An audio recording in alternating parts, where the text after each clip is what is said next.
Hello, I am Silvia. Today I'm going to tell you about activities that you can do in different cities. In Paris, France, I can go to the restaurant with Michelin stars, but I can't find Colombian typical food. In Tokyo, Japan, I can learn a little bit more about another different culture and language, and I can go to the anime world, but I can't talk in Spanish because that is not the language there.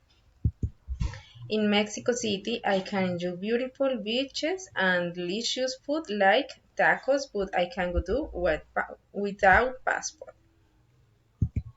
In Mérida, Venezuela, I can go to plane or bus. I can do by boat from Bucaramanga.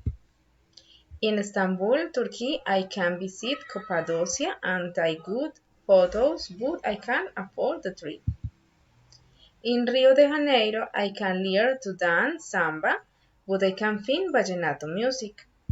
Thanks.